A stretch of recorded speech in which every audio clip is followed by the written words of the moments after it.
And so we move the fast of the firstborn to the Thursday before. The fast of the firstborn commemorates the fact that in order for the Jewish people, for the Israelites to leave Egypt to go free, there was a cost. That cost was paid in Egyptian lives.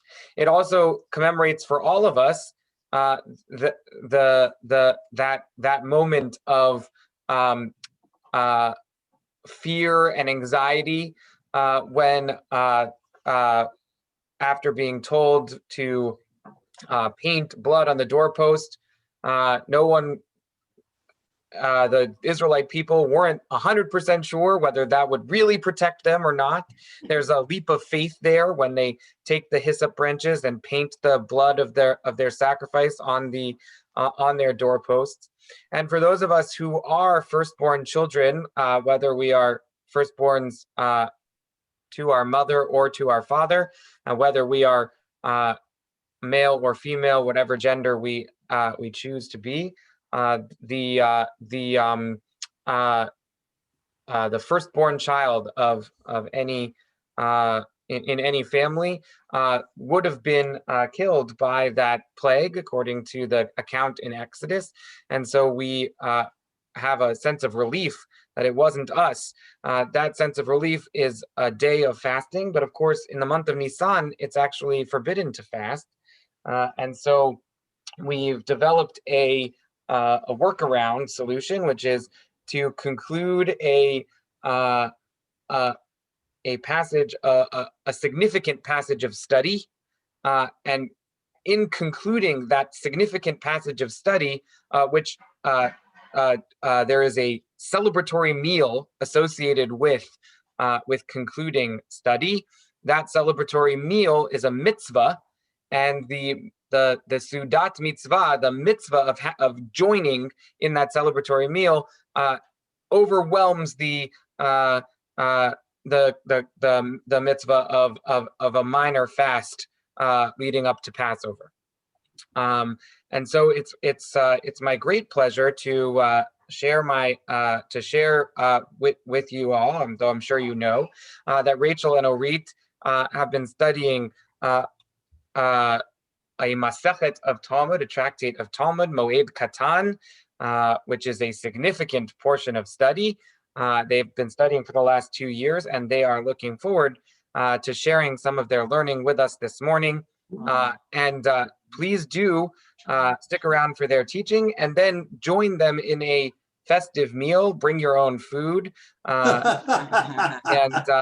that festive meal, if you would have otherwise fasted today, will count for your fast. I'm not going to speak at the end, so I'm going to wish them a hearty Yasher Koach to begin with, and also remind everybody that if you haven't yet authorized me to sell your chametz, you should do that before 4 p.m. today, because we'll be selling it tomorrow morning. And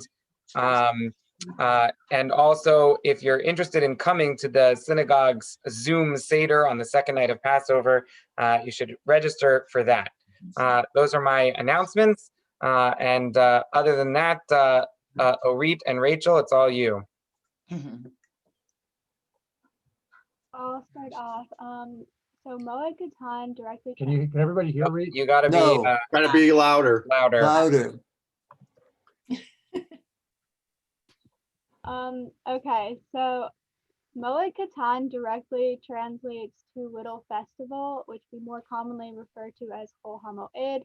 Those are the days between the first and last days of Sukkot and Passover.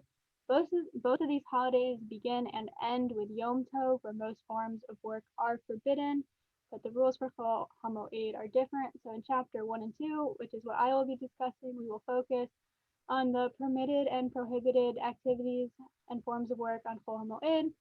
Chapter 3, which is what I'm going to hand over to Rachel, we will mostly be focusing on the laws of mourning and the permitted and prohibited activities when you are mourning. So just to make a basic outline for what are the permitted and prohibited forms of work.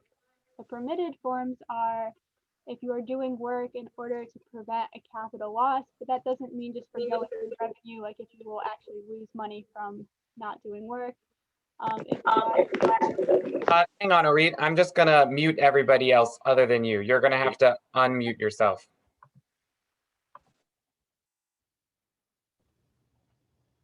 if you are preparing food or harvesting food, a laborer who needs to do work in order to eat is permitted to work. If you are doing work in order to prepare for the festival, you are allowed to do work. If the work is a communal need, you are allowed to do work. And if you are a professional doing the work, you should do it in an amateur manner or like an unusual manner rather than a professional manner to make it clear you aren't doing it for the profit. Prohibited activities. If one had the opportunity to do this work before or after the festival, you can't do it. You can't say Chol Moed is just a convenient time for you to be doing the work. If it involves excessive exertion, you cannot do it. And in some cases, if you're in a public setting, you need to make it clear that you are not violating the laws of Chol HaMoed, because it can appear to other people in the public that you are. And work should not be done for pay unless you are doing it because you need to eat. So I'm just going to discuss a few of the issues discussed in chapter 1 and 2. So the first big one we get into is watering crops that would be ruined without irrigation. So if you have pre-established strings, you are good, you can do that, but you can't carry water from ugiot, which is wells or cisterns, because it is too much exertion. And then we get into the topic of building and fixing new irrigation systems, and this gets into the issue with how the public would view you.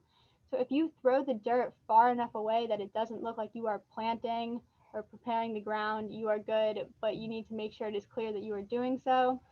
And then we get into the discussion of building and fixing public wells. And this again comes back to the discussion of public need. If the public needs the wells, you can clear out the well and you can even build a well, even though it is a lot of exertion. But if it is a private well, you can only clear it out if you need that water. So one of the next discussions we get into is marking graves. Wait, before you get to marking graves, can I ask a question? Yes. Given the categories that you just lined out, can I give you a couple of examples of modern day work, and where do you think that they fall in? Oh, okay, I might need Rachel's help on this one. So, you're a full-time student. You don't get paid for being a student, but it is your occupation, your profession. Okay? When you do your homework on Chol HaMoed Pesach, do you have to do it in an amateur fashion? I mean, I would argue no, because your grades can be seen as, like a capital loss. If you're not doing your homework right, you are sacrificing your grades, which I think can transfer over to capital loss. So. Okay, very nice. The boiler in the synagogue, has a part that needs to be repaired. Should we wait until after Chol HaMoed to repair it? So I do get into this a little bit later, but basically you can repair things as long as it's not in a professional manner. Or for the needs of the community. Yeah, or if it is a communal need. Mm-hmm. Right, so is the synagogue boiler different from the heater in your own house? I mean, if people are in the synagogue constantly, I would think so. Okay. All right, good. Carry on. Does our synagogue boiler need to be fixed, Rabbi? Not as far as I know. I was just using it as an example of a public building. We don't have a boiler. We have electricity. Okay, so marking graves. You can mark a grave on Chol HaMoed to prevent the spread of Tumah, but this form of Tumah needs to be transferred through Ohel, which means like through the air, not just like through touch. And then you need to mark it close enough that it's an adequate warning, but not too far away, because then you're just wasting land. And then so we get into the topic of marrying and performing Yibum. You cannot marry or perform Yibum on Chol HaMoed, but you can take back a divorced wife.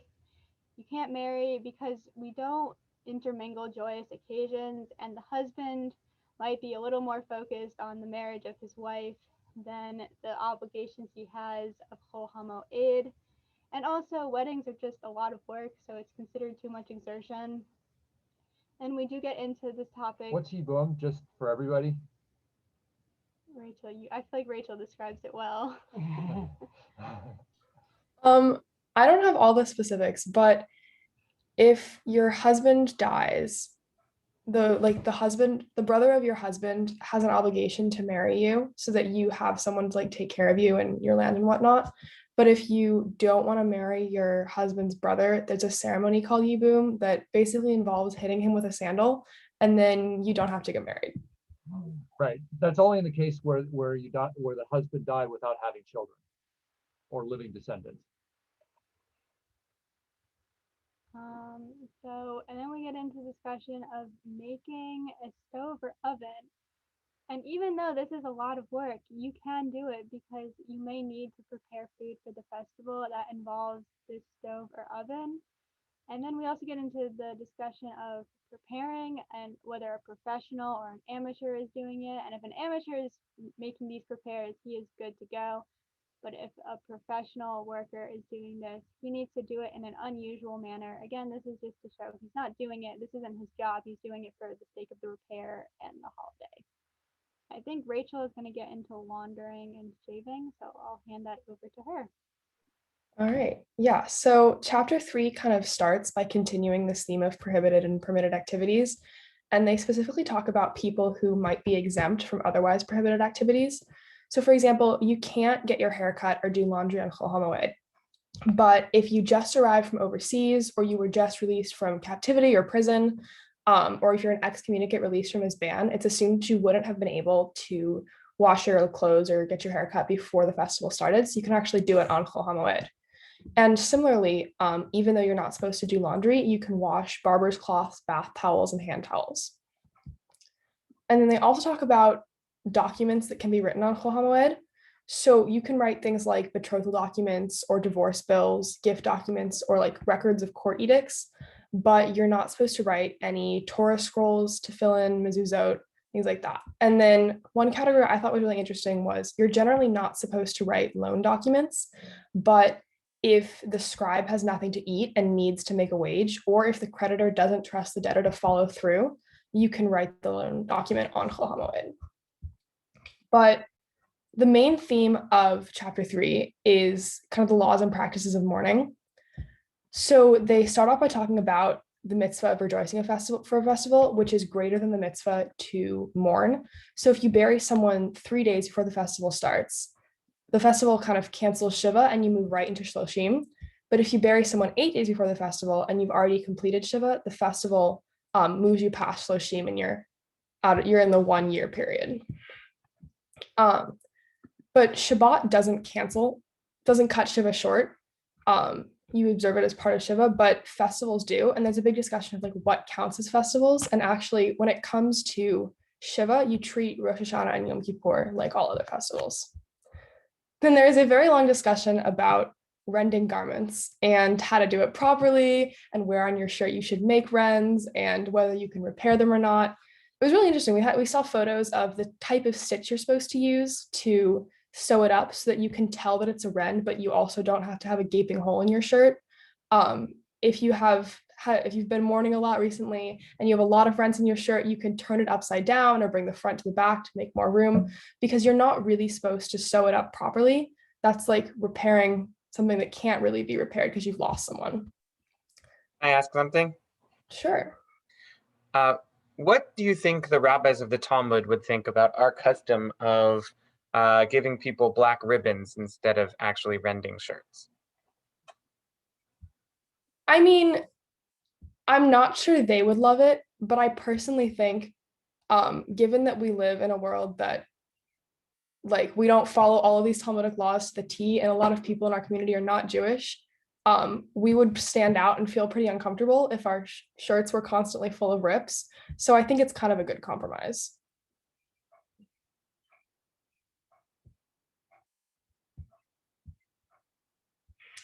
right. Keep going. And then there's also some discussion of how you treat mourners and like when you go over to their house, the things that you should or shouldn't say. There are a lot of anecdotes about people who went to the houses of mourners and what they said and why it was appropriate. But something that they highlight is that when you're serving a mourner's meal, you should only serve it to mourners. Other people shouldn't eat it. And you should serve it to them like on an upright bed, kind of just to symbolize the difference in the situation. And when you're delivering food to the house of mourning, you should deliver it on a very plain tray. You shouldn't do like a large bowl or a large basket or anything fancy because you don't want poor people in your community to feel ashamed that they didn't have anything fancy to send the food in. Everyone should send in something very simple so it's all equal. And then there's also a discussion of the expressions of mourning that are permitted at a funeral on Chol Moed. So they talk about chanting elegies and clapping. So for example, women can chant an elegy, but they can't clap. If you're near the actual bier, you can clap. But once the deceased has been buried, there should be no clapping and there should be no elegies. And then, so we're about to finish right now the last page of the chapter, which is going to conclude the tractate. And what we just talked about was there was a debate over the correct words to say when you're saying goodbye to someone. So should you say go in peace or go to peace, le shalom or be shalom? And it turns out there's a prophecy regarding the death of Abraham that basically says if you are taking leave of a dead person, you should say go in peace. If you say go in peace to someone who's living, they actually could die. So you should say go to peace instead. All right.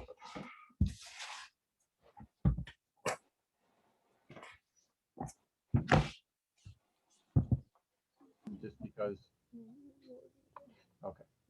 You want to just do it together, or do you want to just go right over? I have a question.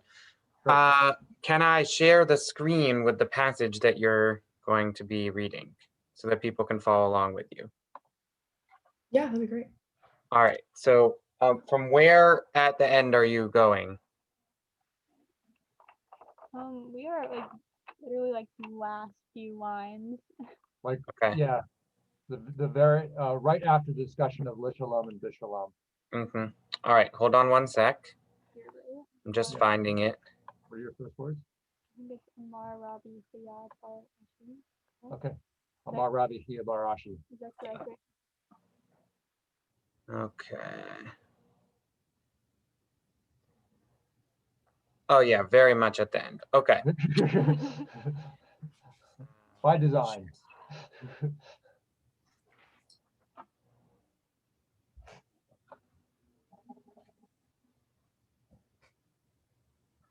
All right. Do you want? I could read the English, Rachel, and you read the Hebrew that way. Okay. A similar teaching based on this verse. Amar Chia bar Ashi Amar Rav. Rav Chia bar Ashi said in the name of Rav. Talmidei Chachamim ein lahem menucha afilu la'olam haba. Torah scholars have no rest even in the world to come.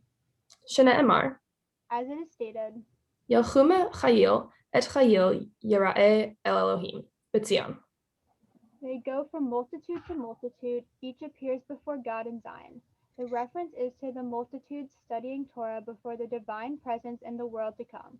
Thus, even there, scholars do not cease to engage in the study of Torah. Hadran John Allah. ve'elu la'galchin. Lagalchin. V'saf Vasili. ka la La. Masechet Moed Katan. Katan.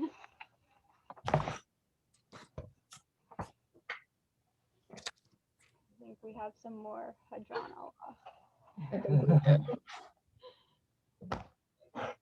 Okay. So just a brief program note, there are a whole series of blessings that we can do. We actually have edited it down to just the first two of the traditional ones, and then the final Reader's Kaddish, which is quite an extended dance remix of the Kaddish. It's the same one, very fittingly, that we do at the funerals, except we don't tend to do that. But that is the traditional custom. You ready, Rachel? All right. Hadran Allah, Allah Masechet Masechet Moed Katan, Katan Hadrach Allah. Da'atach Atan Allah, Masechet Moed Katan Katan, Da'atach Hadrach Allah. Lo La ni kanshe minach Masechet Moed Katan, La titneshe minan, La v'alma hadin, V'la v'alma da'ate. Yehi Son Milfanecha, Adonai Eloheinu v'Elohei Avotenu, B'nei Torah Teva, Manutenu ba'olam hazeh, U'tehei imanu la'olam haba, Hanina bar Papa, Rafi bar Papa, Nachman bar Papa, Achai bar Papa, Abba Amari bar Papa, Rafram bar Papa, Rachrish Rachish bar Papa, Surchav bar Papa, Ada Bar Papa, Daru bar Papa. Yigadal, Yikadash, Merabah. Amen. Alma Dihu Ati, Leit Chadata, Ua Achaya, Haya Aya, Ula Aka, Yaton, Lachaye Alma, Umipne, Karta, Jerusalem, Ushachala, Hechle, Begava, Ume Akar, Alchana, Ura'a, Min Ara, Ata Tachlani Shemaya, Maya Atre, Liamli Imrich, Kedusha, Richu, Richu. Malchute, Vikare, Ayatsmia Yatsma, Kukane, Vikarev, Mishache, Amen. Ayachon Un Uvyamechon, Uchaye, Dechol Beit Yisrael, Bagawa Ala Uvizman Karib, Vimru, Amen. Yehe Shmei Rabban Yibarach, Vishtabach, Vipar, Vitramam, Vitnase, Vitadar, Vitale, Vitalal, Shekudasha, Richu. Le'ela Minkol, Birchatav, Shirata, Tushachata, Venechamata, Mamikan Be'alma, Vimru. Amen.